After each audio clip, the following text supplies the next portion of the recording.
Libro de los Hechos, capítulo 2, versículo 1, dice la bendita palabra del Señor. Cuando llegó el día de Pentecostés, estaban todos unánimes juntos, y de repente vino del cielo un estruendo como de un viento recio que soplaba, el cual llenó toda la casa donde estaban sentados. Y se les aparecieron lenguas repartidas como de fuego, asentándose sobre cada uno de ellos. Y fueron todos llenos del Espíritu Santo y comenzaron a hablar en otras lenguas, según el Espíritu les daba que hablasen. Moraban entonces en Jerusalén judíos, varones piadosos, de todas las naciones bajo el cielo. Y hecho este estruendo, se juntó la multitud, y estaban confusos porque cada uno les oía hablar en su propia lengua. Y estaban atónitos y maravillados, diciendo: mirad, ¿no son galileos todos estos que hablan? ¿Cómo pues les oímos nosotros hablar, cada uno en nuestra lengua en la que hemos nacido?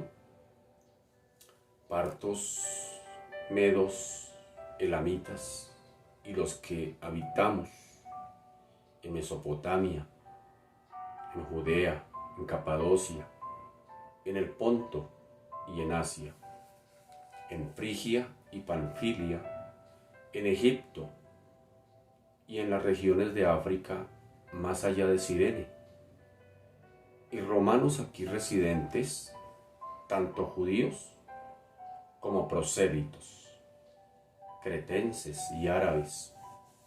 Les oímos hablar en nuestras lenguas las maravillas de Dios, y estaban todos atónitos y perplejos, diciéndose unos a otros: ¿qué quiere decir esto?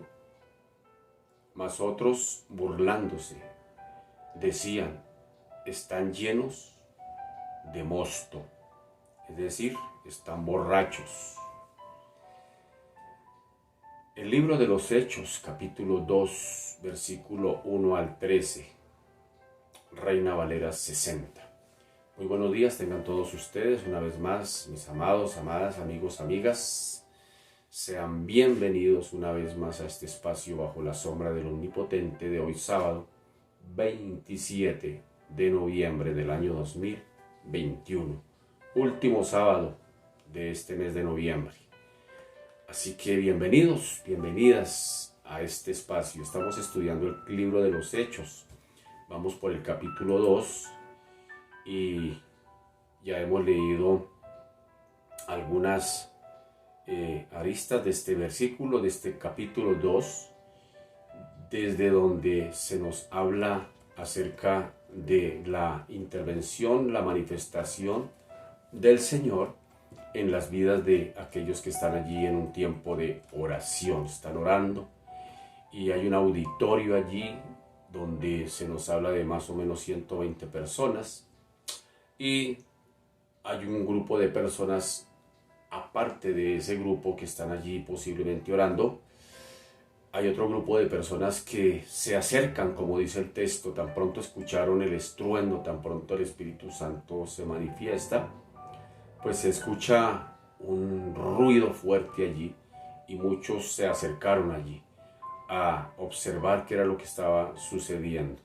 Así que vamos a hablar hoy de esas multitudes y cuáles fueron las reacciones que tuvieron estas multitudes frente a esta manifestación divina que llegó sobre ellos, que hasta este momento pues era desconocida para todos los que estaban allí. Es decir, ninguno de estos había tenido una experiencia tal, una manifestación tal. Es como si en estos tiempos sucediera algo parecido, algo sobrenatural, que estuviéramos en un tiempo de oración y de un momento a otro empezaron a suceder cosas que sospechamos que podrían suceder, pero que no esperaríamos que fuesen a suceder y a veces el Señor nos sorprende de esa manera. Yo no sé si a usted le haya pasado en momentos en que usted está orando y el Señor lo lleva a experiencias, experiencias místicas, experiencias espirituales, que son hermosas, que son, que ustedes dicen, no, es que no puedo escribir, esta mañana estaba orando y me pasó esto y esto y esto, y son experiencias que serán inolvidables y tal vez usted las haya tenido a lo largo de su vida cristiana.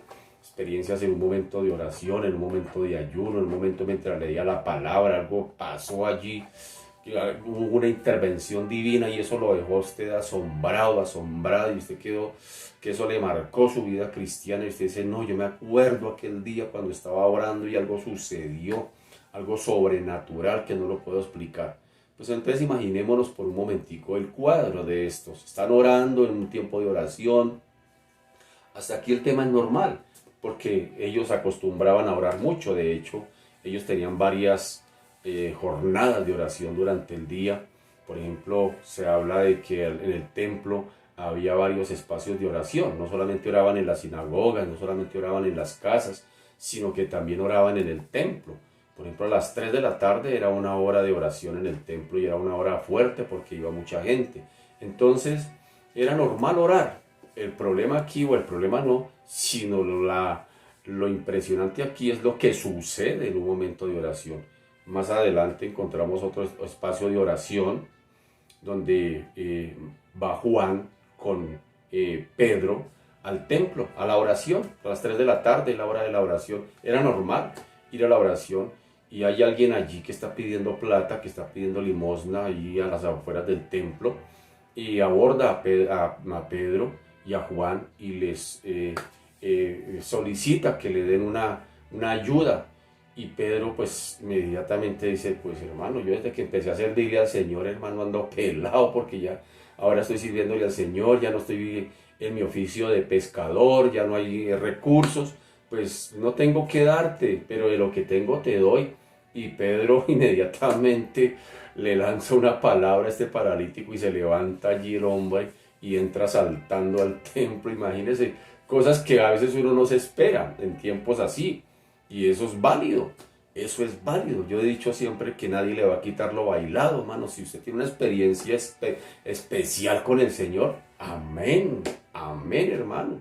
Qué bendición. Entonces mire que y ya nos vamos imaginando el cuadro. Estos están orando, están en algo normal, en un tiempo de oración, y sospechan que están esperando, están a la expectativa de que algo va a suceder, pero yo no me imagino que ellos se iban a esperar o que iban a recibir o se esperaban recibir esto que les llegó. Dice que del momento estaban allí orando y de repente, dice, de repente vino un tiempo, un viento recio, fuerte, y esa casa hubo un estruendo y dice que empezaron a ver lenguas repartidas.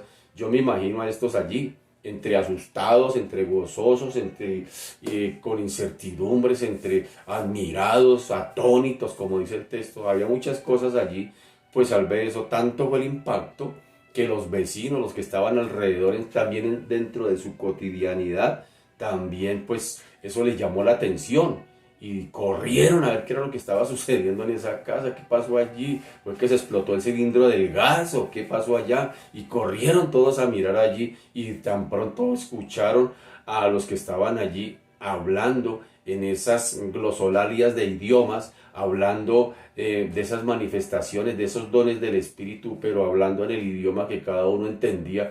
Pues esto causó todavía más conmoción, porque dijeron, pero estos son de Galilea, esos son patirrajados allá, esos son de ese pueblucho, porque Galilea pues era una región dentro del imperio que no era así como muy llamativa, entonces era menospreciada, era una región así donde se estigmatizaba a sus habitantes. Inclusive se acuerda que por ahí en otro momento, hablando de Jesús, de las maravillas que estaba haciendo, alguien por ahí preguntó, ¿y de Galilea podrá salir algo de bueno? Entonces imaginémonos cómo el concepto en el que tenían. Entonces tan pronto ven a estos hablando en idiomas, Dijeron, pero estos ¿a qué horas estudiaron? ¿A qué horas estudiaron esto para empezar a qué horas estudiaron idiomas? ¿Dónde? ¿En qué academia? ¿En dónde estuvieron? Porque es que esos son de Galilea, son patirrajados allá. Y mírenos aquí hablando en inglés, francés, blandito, mogolla y calao. Eso como que no entra en ninguna mente. Entonces, todas esas cosas, todos esos elementos causan una impresión tremenda en las personas que están allí siendo de alguna manera partícipes de ese evento de la intervención del Espíritu Santo. Entonces hay una multitud, hay unas reacciones, hay un auditorio, nos dice el texto, de judíos y también de prosélitos. Nos dice allá a partir del versículo 5, dice, moraban entonces en Jerusalén judíos, varones piadosos, de todas las naciones bajo el cielo, y hecho este estruendo, dice, hecho este estruendo, se juntó la multitud. ¿Cuántos se juntaron? ¿3? No, la multitud. Y estaban confusos, porque cada uno les oía hablar en su propia lengua. Y estaban atónitos y maravillados, diciendo, mirad, ¿no son galileos todos estos que hablan? ¿Cómo pues les oímos nosotros hablar, cada uno en nuestra lengua en la que hemos nacido? Y empieza la lista: partos, medos, elamitas y los que habitamos en Mesopotamia, en Judea, en Capadocia, en el Ponto y en Asia, en Frigia y en Panfilia, en Egipto y en las regiones de África, más allá de Cirene, y romanos aquí residentes, tanto judíos como prosélitos, cretenses y árabes, les oímos hablar en nuestras lenguas, pero oiga lo que dicen ellos, les oímos hablar en nuestras lenguas las maravillas de Dios. Hacen la claridad, las maravillas de Dios. Y estaban todos atónitos y perplejos, diciéndose unos a otros, ¿qué quiere decir esto? Mas otros burlándose, decían, están llenos de mosto, dice Reina Valera 60, queriendo decir, están ebrios, están borrachos. Entonces, hay un auditorio, aquí llama la atención, de judíos y prosélitos, es decir, los presentes aquí, en este grupo, en esta multitud que habla el texto, los presentes pues procedían de lugares más distantes, o de lugares distantes más bien así, venían de otros lugares que hacían parte de lo que se conoce como la dispersión, o en el griego la diáspora. ¿Qué significa eso? Es decir, voy a poner un poquito en contexto. ¿De dónde salió toda esta gente?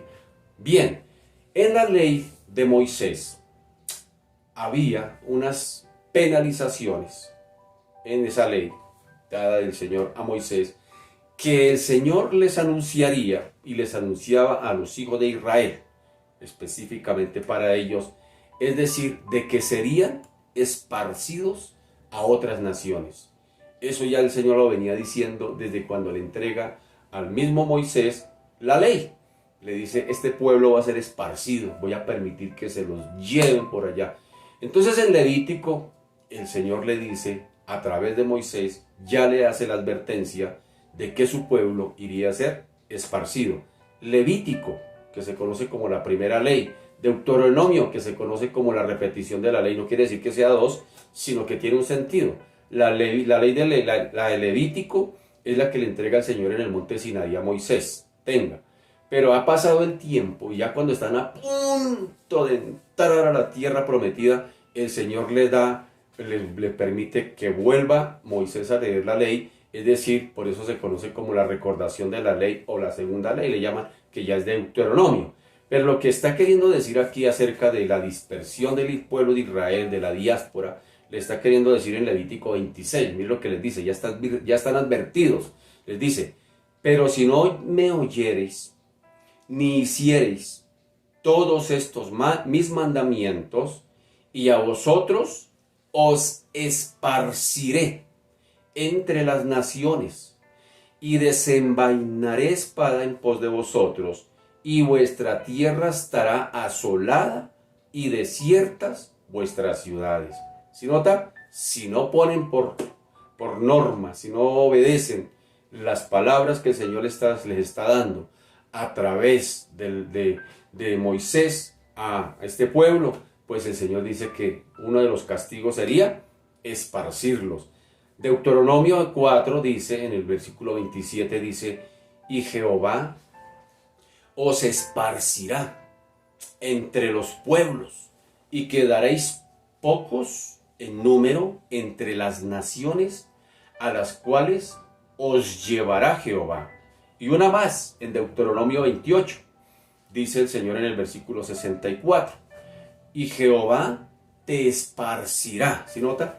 Por todos los pueblos, desde un extremo de la tierra hasta el otro extremo, y allí servirás a dioses ajenos que no conociste, tú ni tus padres, al leño y a la piedra, y ni aun entre estas naciones descansarás, ni la planta de tu pie tendrá reposo, pues allí te dará Jehová corazón temeroso y desfallecimiento de ojos y tristeza de alma, y tendrás tu vida como algo que prende delante de ti, y estarás temeroso de noche y de día, y no tendrás seguridad de tu vida. Por la mañana dirás, ¿quién diera que fuese la tarde? Y a la tarde dirás, ¿quién diera que fuese la mañana? Por el miedo de tu corazón, con que estarás amedrantado, y por lo que verán tus ojos, y Jehová te hará volver a Egipto en naves por el camino del cual te ha dicho, nunca más volverás, y allí seréis vendidos a vuestros enemigos por esclavos, por esclavas, y no habrá quien os compre. Qué interesante ver que el Señor los acaba de sacar de Egipto, de una esclavitud, van por el desierto, van con Moisés, y ahora en el mismo desierto el Señor ya no los ha metido a la tierra prometida, y el Señor ya les está diciendo que los va a esparcir, que va a permitir que vengan otras regiones, que los lleven, que los vuelvan esclavos. ¡Qué tremendo! No los acaba, es decir, no han terminado de leer lo que escribieron y ya están escribiendo más en lo que prácticamente. Entonces mire qué tremendo, el Señor ya conocía a su pueblo, ya sabía que este pueblo se iba a desviar. Entonces el Señor les hace una advertencia. Antes de introducirlos a la tierra de Canaán, antes de los traer de una esclavitud para traerlos a una tierra de libertad, y ya les está prometiendo otra vez que van a ser esclavos. ¿Por causa de Dios? No. El Señor simplemente les dice, si no ponen por obra mis mandamientos, les está diciendo en Levítico, dice, si no me oyereis, ni hiciereis todos estos mis mandamientos, entonces dice, a vosotros los esparciré. Y empieza el Señor a darles esa promesa de que serían esparcidos si no pondrían los mandamientos de Dios por obra. Entonces, ¿qué pasó? Pues esto vino sucediendo durante un largo tiempo, un largo periodo de años, comenzando entonces con la cautividad en Asiria, por allá de Israel, en Asiria, por allá en el año 700, alrededor del año 700 antes de Cristo. Es decir, la primera cautividad. Se lo llevaron hacia Siria y esos nunca volvieron, no regresaron. Y unos 100 años más adelante, más o menos un siglo más adelante, entonces viene el cautiverio para Judá. Es decir, y son cautivos a Babilonia por ahí alrededor de los años 600. Entonces, durante la cual, después de estos cautiverios, muchos hebreos pues decidieron no regresar a la tierra de Israel. Y es entendible, porque después de haber llegado a estas regiones poderosas, pues muchos posiblemente hicieron su vida allí.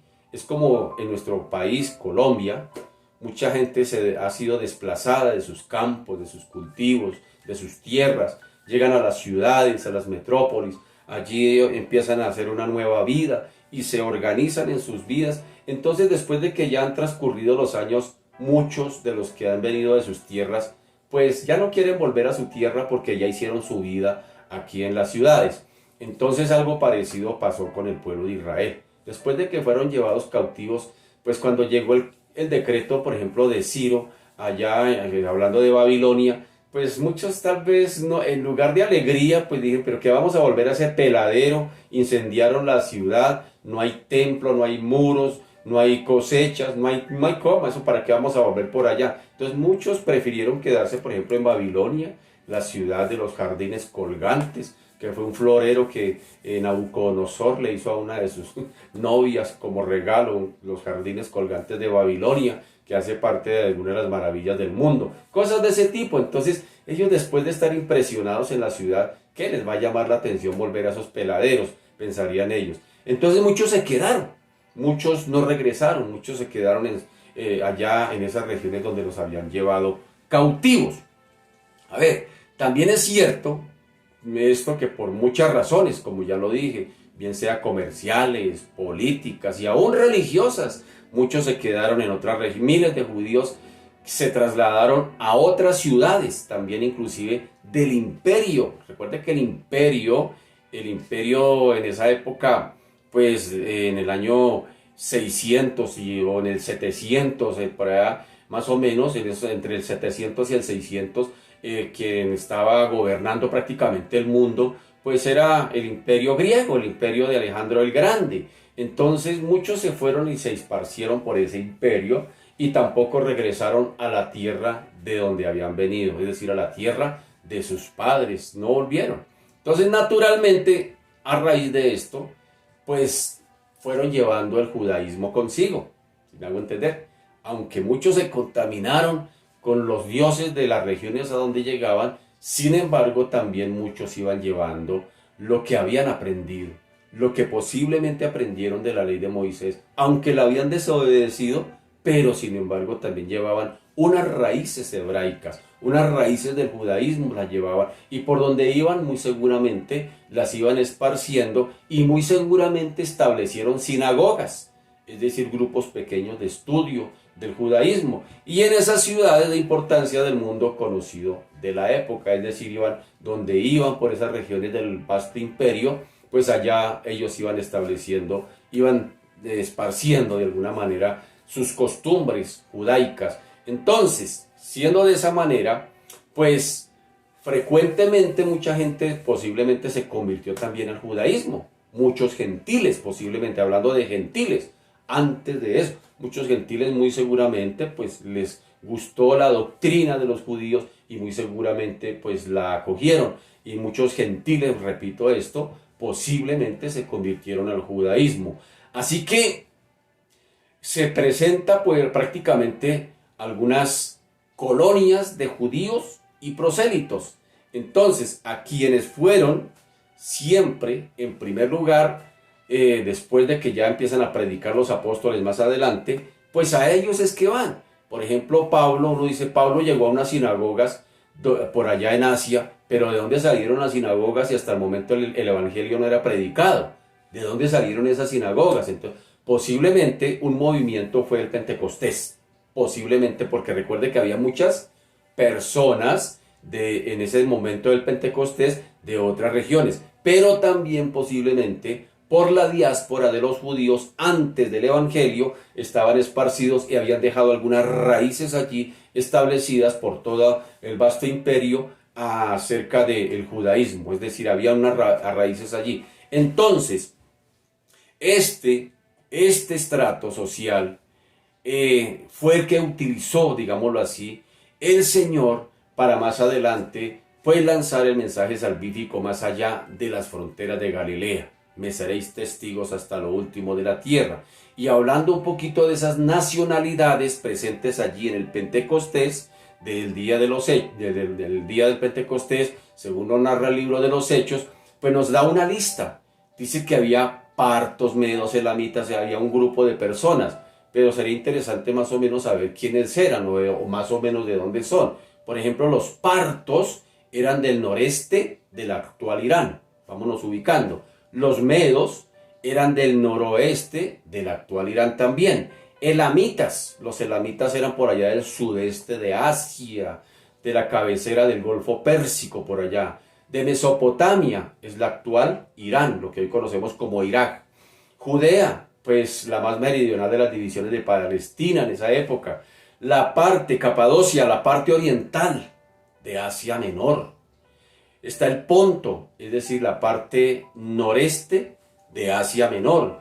Está la misma Asia, es decir, la parte central de Asia Menor. Está Frigia. Frigia es la parte noroccidental de Asia Menor. Está Panfilia, la faja costera de Asia Menor. Si ve que todo apunta hacia Asia, valga la redundancia, Asia con H y Asia sin H. Así que está también Egipto, pues lo que hoy también conocemos como Egipto. Está África, se nos habla de África. En el original se dice Libia, es decir, el actual norte de África. Cirene, el actual noreste de Libia. Romanos, dice, habla también de que había romanos allí habitantes. Entonces, ¿cuáles eran los romanos? Pues ciudadanos de la capital del imperio.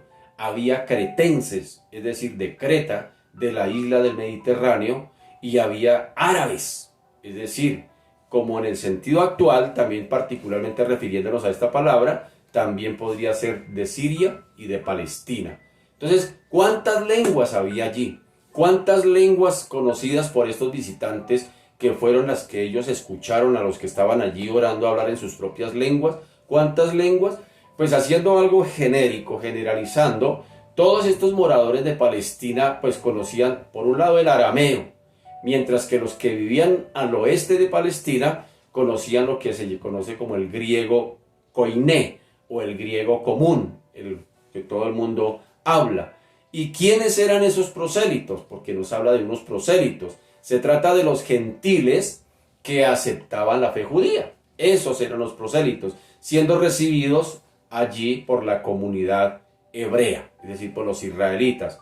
Así que, siguiendo aquí, este triple rito que ellos tenían que practicar, hablando de los prosélitos, ellos tenían que, para ser aceptados dentro de la comunidad hebrea, siendo gentiles, pero que ahora se convertían a la fe judía, pues se les pedía tres cositas nomás si querían ser participantes del judaísmo. ¿Cuál era? El primero, la circuncisión. Es decir, en el caso de los varones tenían que circuncidarse.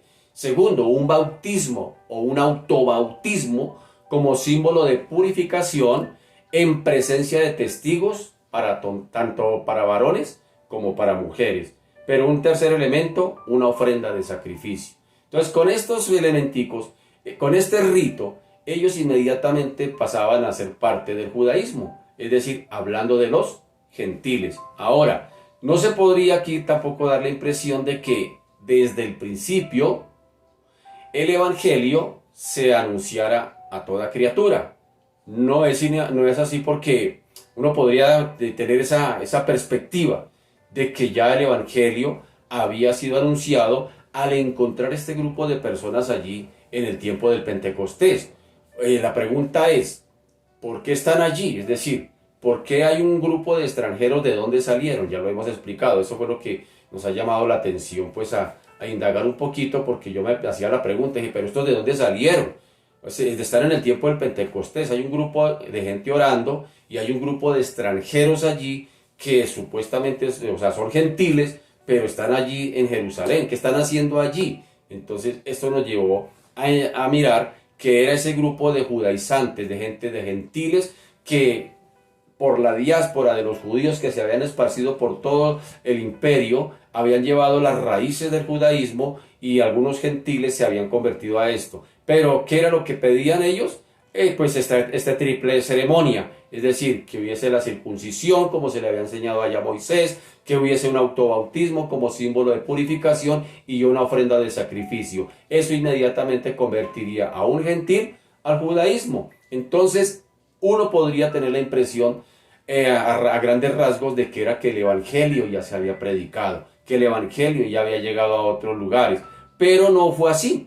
No fue así. El evangelio como tal empezó a ser llevado a los gentiles desde el momento en que Pedro comienza a predicar allá en el capítulo 10 del libro de los Hechos, allá en esa cita entre Pedro y Cornelio. Entonces es hasta ese momento que se había de esperar que el evangelio como tal, el evangelio del Cristo resucitado, empezase a ser conocido ahora sí a los gentiles.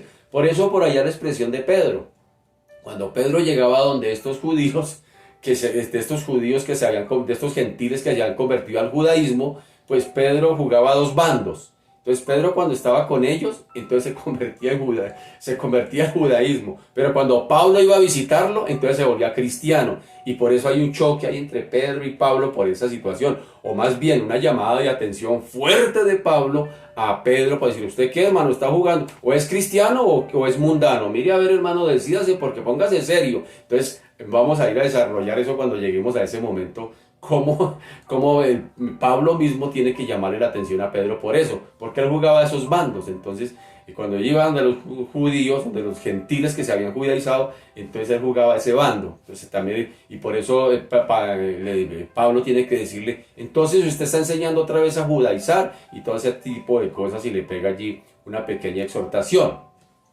Entonces, con esa claridad de que el evangelio todavía no había sido esparcido a los gentiles, porque todavía Pedro no ha ido a casa de Cornelio. Es en ese momento cuando el evangelio empieza ahora sí a coger fuerza. El evangelio como tal del Cristo resucitado empieza a esparcirse por todo el imperio, hacia los gentiles, perdón. Entonces, la meta, por supuesto, del Señor, pues es la universalidad del evangelio.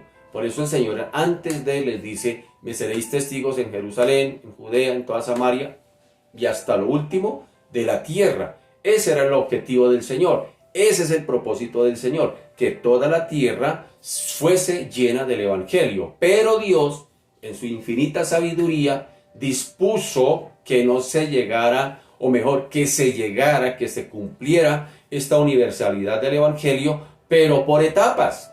Es decir, no era de una manera intempestiva o generalizada, sino que paulatinamente se fuera llevando a conocer el evangelio.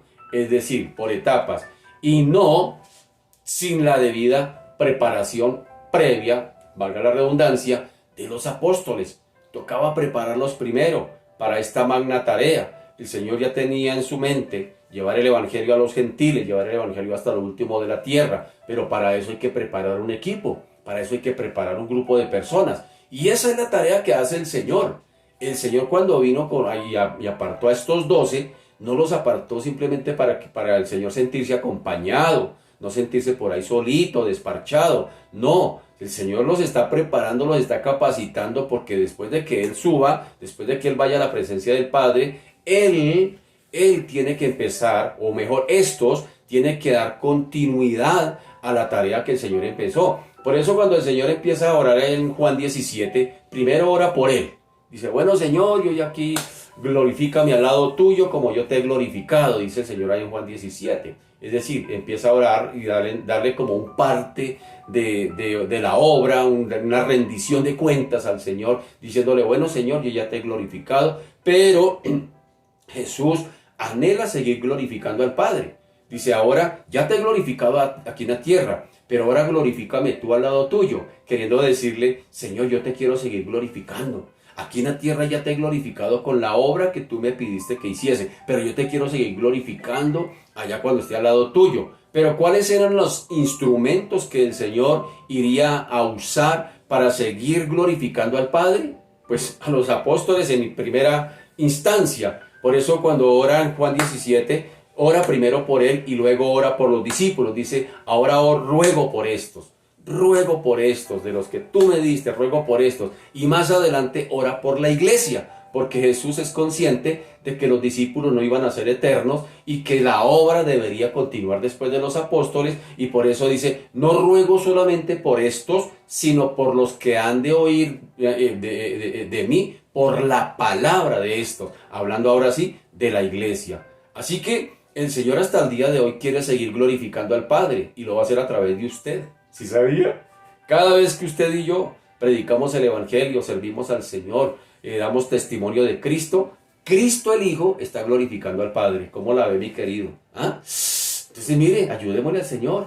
Es decir, traigamos alegría al corazón del Señor, que nuestro Señor Jesucristo siga glorificando al Padre a través de lo que hacemos aquí en la tierra. Bueno, cierro ese paréntesis. Entonces la meta era esa, que el evangelio se esparciera, pero antes de eso tocaría capacitar un equipo de trabajo quienes llevarían a cabo esa tarea. Y no la irían a hacer, por supuesto, en sus fuerzas. Por eso el Señor les dice, pero recibiréis poder cuando venga el Espíritu Santo. Ustedes no la van a hacer en sus fuerzas. Yo voy a seguir interviniendo, lo que le está queriendo decir el Señor Jesús a estos cuando les promete el Espíritu Santo. Yo voy a seguir interviniendo. Yo voy a seguir estando aquí al lado de ustedes haciendo esa tarea, pero lo voy a hacer por medio del Espíritu Santo. Así que no se muevan de Jerusalén hasta que no venga esa promesa, hasta que no venga esa promesa de mi Padre, hasta que no venga la manifestación de mi Padre una vez más aquí a la tierra, entre ustedes y para ustedes y por medio de ustedes. Hasta ese momento, por favor, quédense quieticos allá en Jerusalén,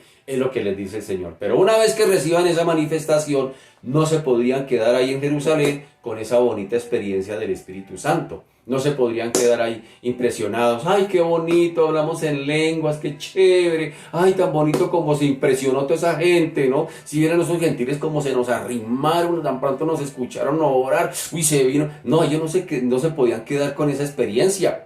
Esa era simplemente la capacitación que ellos estaban recibiendo, el poder que estaban recibiendo, pero para ir a hacer una tarea. Y ahí también eso hoy para nosotros, porque a veces nosotros, Señor, ven, lléname, lléname, lléname. ¿Para qué quiere usted que el Señor lo llene? Así, Señor, precisamente para que lo que el Señor te dé, vaya y lo repliques en otro. Señor, háblame por la palabra, háblame. Pero ¿para qué quiere que le hable? Para que usted también vaya y hable a otros la palabra que el Señor le habló. El Señor dice que al que más se le da, más se le pide. Entonces, hermano querido, cuando el Señor nos da algo, es porque quiere que nosotros lo repliquemos. Esa es la intención del Señor. El Señor quiere que, por supuesto, su evangelio se vaya volviendo universal. La universalidad del evangelio cada vez más, vaya creciendo de una manera paulatina. Es decir, el Señor nos capacita ahora para capacitar a otros, para que otros sean capacitados y capaciten a otros. Esa es la tarea del evangelio que hasta el día de hoy no ha terminado. La dinámica del reino, seguir extendiendo el reino de los cielos, seguir proclamando el evangelio. Así mismo dice, cuando ya todo el evangelio, cuando todo el mundo haya escuchado el evangelio, entonces vendrá el Señor. ¡Qué tremendo! Y está hablando no solamente aquí, sino está hablando también del periodo de la gran tribulación, donde ya no habrá excusa. Cuando el Señor venga con sus juicios, ya todo el mundo tendrá que haber oído del evangelio. Y por estos medios, sí, ni que se diga. Por estos medios, hermano, yo estoy contento por eso, porque no estamos limitados a las 4 paredes del templo, allá donde solamente predicábamos entre nosotros. No, por estos medios, gloria a Dios, porque podemos llevar el evangelio, corre, no tiene frontera, no le da coronavirus, no necesita visa, no necesita pasaporte para romper fronteras. Entonces llegará un día en que todo el mundo habrá escuchado y el Señor estará advertido y el Señor entonces vendrá con sus juicios. Es decir, el Señor nunca imparte un juicio sin antes haber dado una advertencia. Siempre ha sido así y seguirá siendo así. Entonces al final nadie le podrá salir con comerciales al Señor, decir, ¡ay! Yo no sabía que había un Dios. ¿Cómo sí? Yo no lo sabía. Cuando esté parado ante el tribunal, Dios lo guarde. Cuando esté parado allá en el trono blanco, no puede salir con excusas, mi querido. El día de salvación es hoy. El día de arrepentimiento es hoy. El día de volverse a Cristo es hoy. Después no hay excusa, man. Yo lo hago responsable a usted de lo que me está oyendo, inclusive. Ya usted no tiene...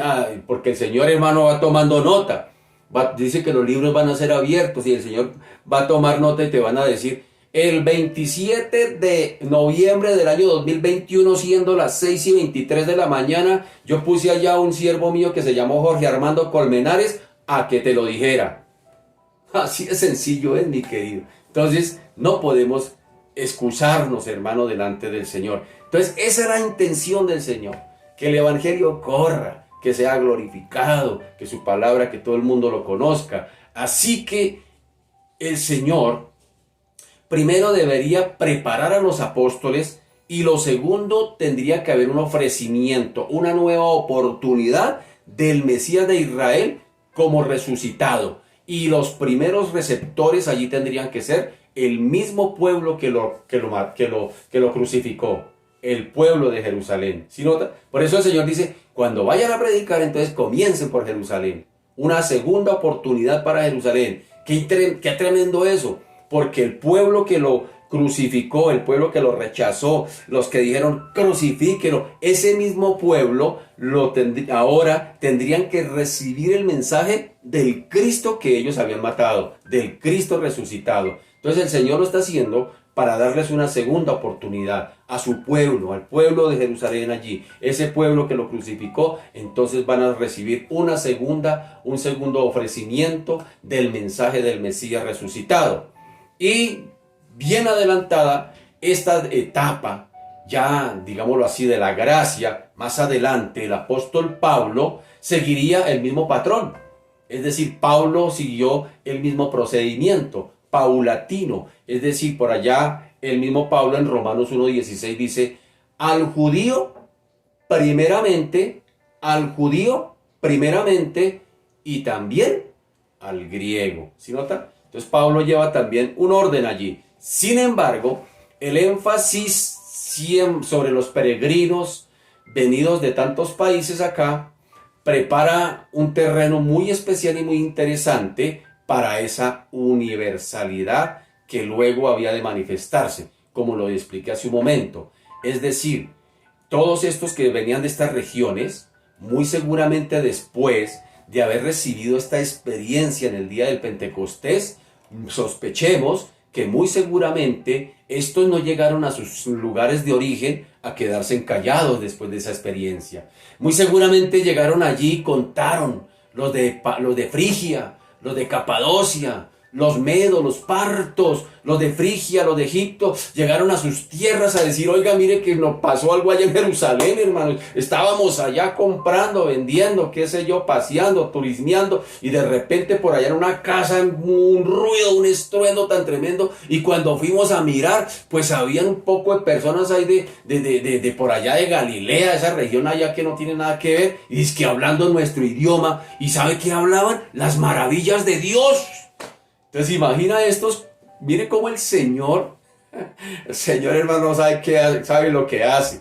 El Señor permitió que esta gente estuviera ahí para que de alguna manera paulatina estos cuando llegaran a sus tierras empezaran a hablar de las maravillas de Dios. Y más adelante empieza Pablo con sus viajes misioneros, empieza a llegar allá a remachar lo que prácticamente esto ya habían escuchado. Entonces mire qué interesante cómo el Señor va llevando a cabo paulatinamente la intención de que el Evangelio se vaya extendiendo. Así que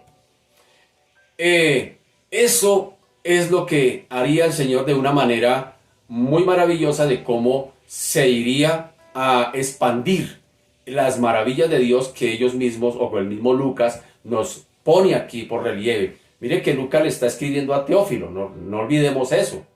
Y Lucas le está diciendo a Teófilo que le está contando de esos eventos.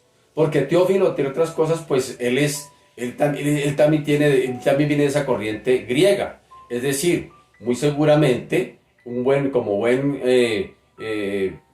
intelectual, Teófilo, al escuchar que Lucas, otro intelectual, le está contando de las maravillas de Dios, esto también va a ser muy útil para que Teófilo mismo también se encargue de ir a su comunidad y contar también de las maravillas de Dios. Por eso ese detalle no se deja escapar. Es decir, por eso Lucas nos está diciendo, nos está contando que este grupo de personas están hablando en un idioma que las personas que están escuchando lo están entendiendo muy bien, pero también están escuchando no solamente su idioma materno, sino que están escuchando el mensaje. Es decir, el mensaje con ese idioma que cada uno está profesando, y están escuchando un mensaje claro, un mensaje nítido. ¿Y cuál es el mensaje? Las maravillas de Dios. Esto yo me imagino contando todas las experiencias desde Abraham, Isaac, Jacob. Yo me imagino estos contando allá en su propio idioma, en arameo, en el griego koiné, en otros idiomas allí, hablando cada uno en su propia lengua y cada uno poniéndole cuidado e impresionado de ver cómo estos estaban hablando no solamente en su idioma, sino hablando algo que era muy pertinente para los planes de Dios. ¿Y cuáles eran? pues ponerlos a hablar en idiomas, pero que hablaran de Dios mismo. Yo no los iba a poner a hablar en idiomas para que hablaran otro poco de cosas que no fueran de Dios o que no tuvieran nada que ver con lo que le interesa al Señor, que es que su palabra se expanda, que el Evangelio se expanda, que el Evangelio de Cristo se expanda, que todos lo conozcan. No dijo así el Señor en su oración allá en el capítulo 17, versículo 3, iniciando orando por él mismo. Y esta es la vida eterna, que te conozcan a ti, el único Dios verdadero, y a Jesucristo a quien has enviado. ¿Sí nota? Entonces esa es la intención del Señor, y hasta el día de hoy Juan 17.3 está de moda. Hasta el día de hoy Juan 17.3 no tiene fecha de caducidad. Es decir, hasta el día de hoy el Señor sigue diciendo, y esta es la vida eterna, que te conozcan a ti en Colombia, en Bogotá, en Soacha, en todo el mundo, que te conozcan a ti y que conozcan a Jesucristo, a quien tú has enviado. Hasta el día de hoy, el mensaje sigue siendo el mismo, hermano. No ha cambiado. La intención del Señor sigue siendo la misma, que el mundo le conozca. Por allá en el Salmo 47, creo que es 10, dice, estad quietos y conoced que yo soy Dios. Conoced que yo soy Dios. ¿Por qué el mundo no le conoce? Porque está inquieto. El mundo anda de aquí para allá, anda desesperado, hermano, buscando para crecer en su propio reino, que se ha descuidado del reino de Dios, lo han descuidado, entonces no les interesan las cosas de Dios. Pero, sin embargo, el Señor, la intención sigue siendo la misma. El mensaje no ha cambiado. La palabra no ha caducado, no tiene fecha de vencimiento. Ya lo hemos dicho en otro momento. No es vieja, no es moderna, sigue siendo eterna. Ese estruendo, hablemos del estruendo, dice en el versículo 6, y hecho este estruendo, se juntó la multitud, y estaban confusos porque cada uno les oía hablar en su propia lengua. El motivo por el cual se reunieron estas multitudes dice que fue el estruendo, que traducido es fon, en el griego fon, que es el sonido de voz o de ruido. Por eso cuando hablamos de micrófono, es decir, un elemento pequeño donde se transmite la voz o el ruido o el estruendo. Entonces, eso es lo que significa. Entonces, esto podría referirse a ese estruendo, podría referirse al sonido del viento tempestuoso que iba, porque dice que hubo un viento, como un fuerte viento allí, que señalaba el potente movimiento del Espíritu Santo de Dios.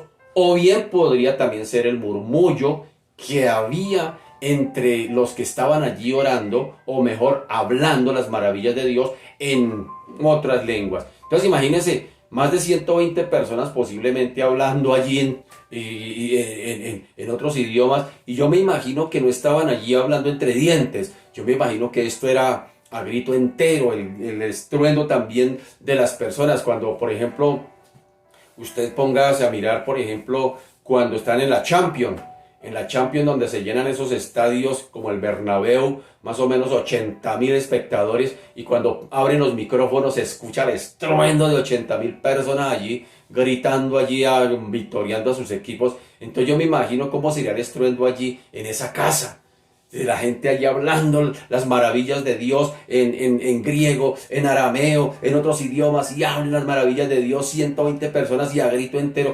Pues eso, no solamente fue el estruendo del viento recio, sino de ver que toda esa gente, oiga, toda esta gente, ¿por qué está gritando? ¿Qué es lo que están diciendo? Y les entendemos lo que nos están diciendo en mi idioma, y fuera de eso están hablando de las maravillas de Dios. Vamos a ver qué es lo que pasa. Todo esto llamó la atención. Todo esto hizo que la gente que estaba allí, bueno, algo está sucediendo, vamos a mirar. Eso fue lo importante allí, que cautivó la atención de tanto extranjero que estaba en ese lugar. Y aquí lo importante es que la señal sirvió allí para congregar a toda esa gente.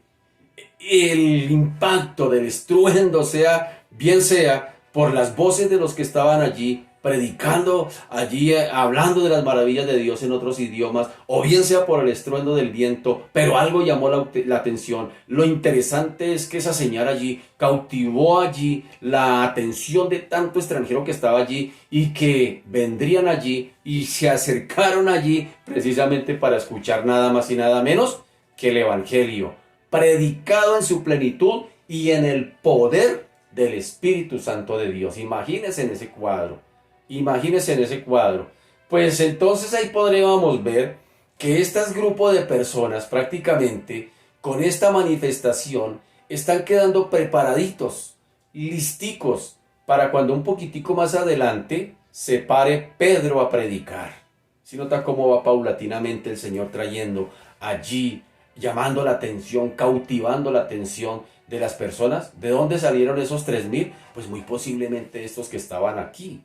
Estos que estaban allí, que ya habían escuchado, estaban tocados, algo sucedió, nos están hablando de las maravillas de Dios. Y más adelante lo vamos a ver cuando Pedro se levanta a predicar qué pasó. Ahora, ¿cuál era el asombro? El estruendo produjo un primer movimiento de curiosidad. ¿Qué está sucediendo? Y el asombro llegó a su punto culminante cuando cada uno podía comprobar que lo que estaban escuchando, que lo que estaban escuchando de labios de estos, especialmente galileos, que no eran doctos, que eran gente que los tenían estigmatizados, y ellos alababan a Dios y pronunciaban a Dios allí en sus propias lenguas, cantando y alabando y dando gloria y hablando de las maravillas de Dios. Esto cautivó a este grupo de personas, y ellos allá dan testimonio, ellos mismos dan testimonio y dicen, les oímos hablar. Es que les oímos hablar. Y Lucas le está diciendo a a Teófilo, le está diciendo Lucas a Teófilo, diciendo, mire lo que sucedió, y mire lo que estos dijeron, mire lo que dijeron todos estos extranjeros, mi querido Teófilo. Dijeron, dice que les oímos hablar en nuestras lenguas las maravillas de Dios.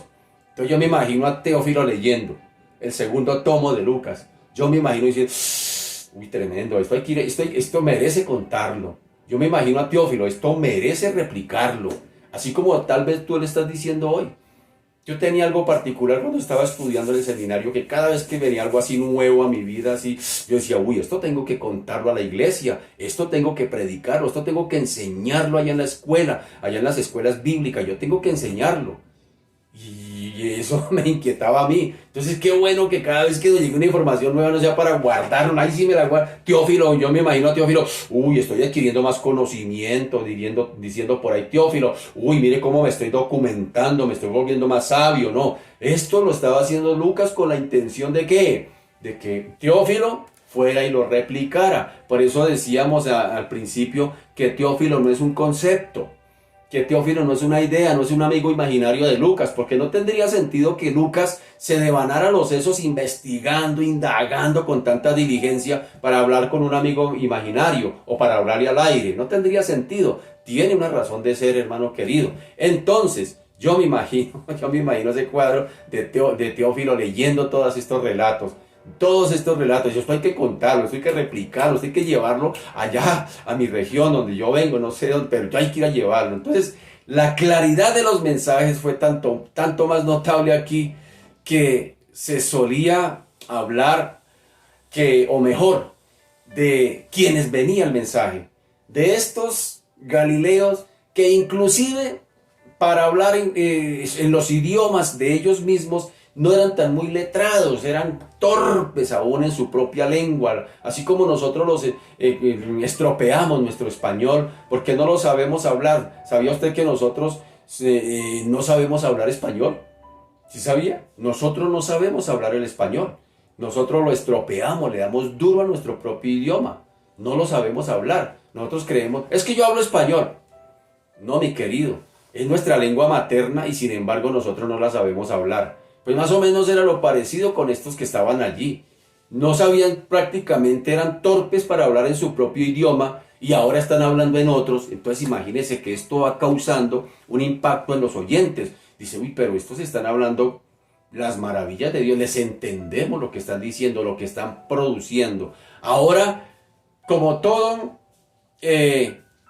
cosa buena también trae su cosa negativa.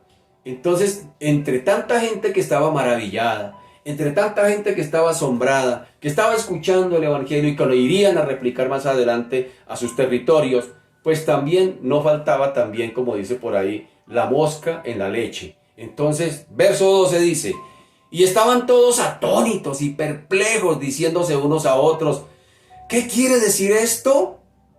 Mas otros, Mas otros, burlándose, decían, están llenos de mosto. Sí, nota, hermano, siempre va a haber la oposición. Siempre que usted se vaya a levantar a hacer cosas para Dios, siempre vendrá la oposición de una u otra manera. Allá cuando Nehemías empezó a levantar los muros, mientras no cogieron las palas, los palustres, las picas, las palas para empezar a levantar los muros, todo bien, dijo un exfutbolista, todo bien, pero tan pronto cogieron las herramientas para levantar los muros, empezó la oposición, hermano querido. Eso es lo mismo que hemos dicho, mientras usted esté sentado en la butaca de la iglesia, todos son sus amigos, pero párese a servirle al Señor y verá que se va a levantar el enemigo, hermano. Entonces, mire, aquí vemos, tan bonito todo esto que estaba sucediendo, pero ahí también había, también el enemigo, también tenía sus secuaces ahí metidos entre este elemento, entre esta situación. Habían unos que se estaban burlando y diciendo, estos están borrachos, están ebrios. Así que en esta ocasión, pues algunos decían despectivamente eso. Están llenos de mosto. Algunos de los que estaban allí no habían creído. Sencillamente les parecía poca cosa. Así que un poco de investigación en estos que están hablando mal, que se están burlando, si hubiesen investigado un poquitico, demostraría la falsedad de su explicación burlona. Es decir, mucha gente se burla de la Biblia. Eso, la Biblia que por aquí, la Biblia que por allá. Y yo le hago la pregunta a ese que se burla de la Biblia y que tanto la rechaza. ¿Ya la leyó? ¿Ya la leyó? Con todo respeto. Usted que tanto se burla de la Biblia, que tanto la cuestiona, que tanto se burla de ella, que tanto la rechaza. Le pregunto, ¿ya la leyó? Para que tenga un argumento de peso por el cual la rechaza. Uno no puede, hermano, cuestionar algo que no conoce. Cuando uno cuestiona algo es porque ya lo ha conocido, porque ya por lo menos tiene una idea de qué es. Pero el mundo hoy rechaza la Biblia, rechaza a Cristo y ni siquiera conocen a Cristo, pero lo rechazan. Pero como decíamos en otros momentos, el niñito Jesús, el de la tradición, el de los buñuelos, la natilla, la fiesta de Navidad, como ahorita, ese todo el mundo lo quiere. Todo el mundo lo hay. El niñito Jesús, bienvenido niño Jesús. Hosana, bendito el que viene en el nombre del Señor. Pero ese Jesús de la cruz, ese que demanda santidad, ese que demanda que toca morir y renunciar a sí mismo para seguirle, ese Jesús nadie lo quiere seguir. Sin embargo lo rechazan. No saben por qué lo rechazan. Es decir, el ateo ni siquiera sabe por qué es ateo. ¿Por qué es ateo? Le pregunto en esta mañana a usted. ¿Por qué usted dice que no cree en Dios? Deme una razón de peso. Sí, cuando yo decía no creo en Dios, yo tenía mis razones. Ya no creo en Dios por esto y por esto. Tenía razones para responder esa pregunta. Pero una vez que creo en Cristo, también tengo razones para decírselo a usted por qué creo en Cristo. Entonces, la gente divaga, la gente rechaza, la gente se burla del Evangelio, la gente lo rechaza, pero no sabe ni por qué lo rechaza. Es que yo lo rechazo porque aquí todos somos de otra religión tradicional. No, yo no estoy preguntando tradición, le pregunto es por qué usted rechaza la Biblia. ¿Por qué la rechaza? Ya la leyó, ya por lo menos la tocó, por lo menos ya la abrió para que usted diga lo que está diciendo. Entonces, hermano, después de que lea la Biblia, pues tome una decisión. Te invito a que la leas, léala. Es que leer la Biblia me vuelve loco. Loca está la sociedad por no leerla. Loco está el mundo por no leerla, hermano querido. Entonces, ahí lo invito para que la lea. Y después de que la lea, tome una decisión, si la rechaza o la acepta. Pero antes no se ponga a decir cosas, ni a burlarse, ni a decir cosas de cosas que usted no tiene conocimiento. Yo personalmente no me gusta hablar de religiones, ni me gusta hablar de otras personas, ni de otras corrientes religiosas, porque no tengo conocimiento de ellas. Entonces mucha gente le dice, es que eso es no sé qué, y es que eso sí sé cuándo. Pero la pregunta, usted ya estuvo ahí, ya entró allá a una reunión de esas, por lo menos para que venga a decir, y también te lo digo a ti, mi querido cristiano, porque a veces nosotros somos especialistas en criticar al uno, al otro, es que esa religión no sé qué, es que los de allá, pero le pregunto, ¿usted ya estuvo allá para que venga a criticar y a señalar lo que usted está criticando, o simplemente te volviste un lorito mojado repetitivo? Es que yo repito lo que otros dicen. No, hermano, tenga sentido, tenga razones de peso para criticar y señalar lo que usted señala, o si no, Cierra el pico, mi querido. Entonces eso es lo que le está pasando a estos. Estos están criticando, están murmurando, pero si hubieran investigado un poquitico, si hubieran investigado, había quedado demostrada la falsedad de la explicación burlona que tenían, que no tenía más finalidad que de permitir que esos mofadores pues se siguieran definitivamente teniendo allí la justificación de alguna manera para seguir en su incredulidad. Entonces mire que mucha gente, para querer cuestionar su incredulidad, para quererla justificar, entonces rechazan muchas cosas que sin conocimiento de causa lo están rechazando. Entonces, no, ese Cristo, eso de evangélico, eso es cristiano, pero simplemente es una excusa para querer de alguna manera justificar su incredulidad. ¿Le pasó o no le pasó a los líderes religiosos que crucificaron a Jesús? Lo crucificaron porque no estaban dispuestos a aceptar lo que Jesús les estaba diciendo. Entonces con sus argumentos empezaron a mofarse simplemente para rechazar y de alguna manera justificar su incredulidad. Y hasta el día de hoy pasa lo mismo. Entonces mucha gente, por querer justificar su incredulidad, pues hermano, se agarra de lo que sea y critica lo que sea para no simplemente querer descansar de alguna manera su conciencia y querer decir, es que yo no creo en eso, ¿por qué? Pero le vuelvo y lo reto. Si usted no cree en la Biblia, tiene que tener una razón de peso porque no la cree. Por lo menos léala y después hablamos. Entonces, ¿cuán delicado es rechazar la palabra del Señor? ¿Cuán delicado es cuando viene especialmente con el poder del Espíritu Santo de Dios? Hebreos 2:3 dice, ¿cómo escaparemos nosotros si descuidamos una salvación tan grande? ¿Cómo escaparemos del Señor? Como le decía hace un momento mi querido, usted que me está oyendo en esta mañana y que me va a escuchar, tan pronto usted escuche este mensaje, usted inmediatamente queda responsable delante de un Dios que un día te va a pedir cuenta de esta palabra que escuchaste.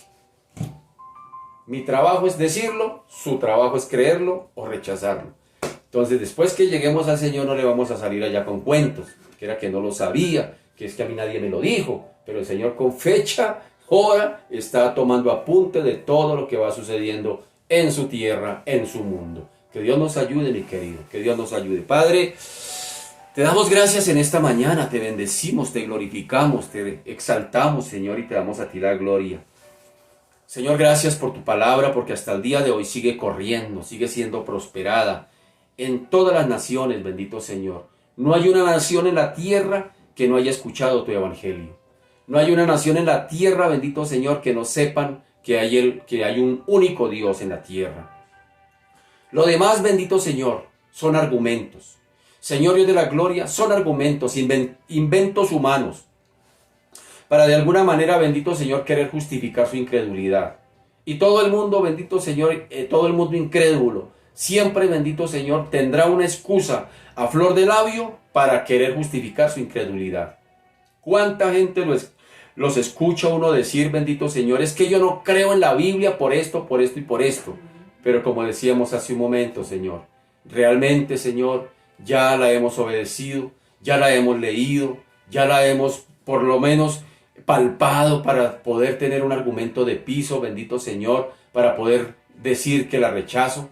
Bendito Señor, hoy, Señor Dios de la gloria, mucha gente, Señor, se pega, digámoslo de esta manera, de argumentos, Señor Dios de la gloria, que desde su razón simplemente, bendito Señor, quieren tener, Padre amado, para no querer aceptar, bendito Señor, y ser responsables, Dios de la o asumir la responsabilidad, bendito Señor, que tienen frente a un Dios santo. Una responsabilidad moral, una responsabilidad espiritual que tiene la humanidad delante de ti, bendito Señor. Y esto viene desde el huerto del Edén. La gente siempre quiere sacar excusas. Adán, ¿qué pasó, Adán? Ven, dame cuentas, Adán. Haz que la mujer que tú hiciste, Señor. Venga, Eva, ¿qué pasó, Eva? No, es que la serpiente que usted hizo, Señor. Y el mundo está así, siempre buscando una excusa, siempre buscando, Señor de la gloria, un argumento para querer, bendito Señor, de alguna manera, justificar, bendito Señor de la gloria, su incredulidad. Y Señor Dios de la gloria, tú no nos vas a hallar la razón. Tú no nos vas a hallar la razón. La razón solamente la tienes tú porque tú eres la verdad. No hay nadie más. Lo demás serán verdades relativas, bendito Señor. Dios de la gloria, hoy oramos por esta humanidad. Hoy nos ponemos delante de ti para clamar por esta humanidad, que sigas extendiendo tu misericordia, bendito Señor. Que Dios de la gloria, un día, Señor, puedan escuchar claramente las maravillas de Dios. Señor, que como iglesia, como pueblo de Dios, bendito Señor, Dios de la gloria, no traigamos confusión. Así como estos que estaban allí en el aposento, Señor de la gloria, todos escuchaban las maravillas de Dios en su propio lenguaje, en su propia lengua materna. Bendito Señor, que cuando prediquemos, que cuando hablemos de ti, Señor, al vecino, al amigo, al compañero de trabajo, al familiar, lo hagamos claro, no los enredemos con tanta religiosidad. Perdónanos, Señor, porque nos hemos envuelto en tanta religiosidad que tenemos al mundo confundido, bendito Señor. La gente ni siquiera sabe por qué, bendito Señor de la gloria, rechaza lo que rechaza, y tal vez nosotros mismos como pueblo de Dios nos hemos prestado, bendito Señor, con nuestra religiosidad a confundirlos más, en lugar de hablar el mensaje claro, nítido del Evangelio de Dios. Ayúdanos, Señor. Ayúdanos, el Evangelio es claro, es nítido, bendito Señor. No es para confusión. Y tú cuando nos hablas con claridad, bendito Señor. Tú no nos hablas por acertijos, ni nos hablas por adivinanzas. Tú cuando hablas claro, Padre amado, al corazón. Por eso, bendito Señor, ayúdanos como pueblo de Dios a ser, bendito Señor, instrumentos en tus manos, que prediquemos tu palabra, que los que escuchen el mensaje puedan decir, oiga, sí, estoy escuchando el mensaje de las maravillas de Dios, de labios de de labios de esta. No tengo confusión, lo tengo claro. Ya la agarré, ya la tengo clara, y ahora sí entiendo lo que antes no entendía. Lo que antes me mofaba en burlarme y rechazarlo, ahora ya lo entiendo con claridad. Ahora ya lo entiendo con claridad y lo recibo y lo acepto. Qué bueno, bendito Señor, porque allí lo va a hacer, Padre amado, tu Espíritu Santo. Nuestro trabajo es predicar, tu trabajo es convencer. Señor, ayúdanos, Padre amado, a hacer lo que nos corresponde. Como bien decíamos el jueves en la noche, Señor de la gloria, la iglesia se ha preparado. La iglesia, la novia se ha preparado. La novia se ha preparado. Es decir, nos preparamos predicando el Evangelio, y dice, pero a ella se le ha concedido. Es decir, teniendo el regalo de parte tuyo de la gracia para predicar tu Evangelio, el poder del cielo para predicar la palabra aquí en la tierra. Gracias te damos, bendito Señor, por lo que estás haciendo, por lo que haces, por lo que harás. A ti te alabamos y te damos toda la gloria en el nombre poderoso de Jesús. Amén y amén. Mis amados, Dios me los bendiga. Feliz fin de semana. Mañana tenemos 2 servicios en nuestro templo, 7 de la mañana y 9 de la mañana. Los esperamos con transmisión a las 9 de la mañana por estos mismos medios, para las personas que no puedan por alguna razón no asistir. Un feliz fin de semana, que descansen mis amados, un abracito para todos, muchas bendiciones, chao.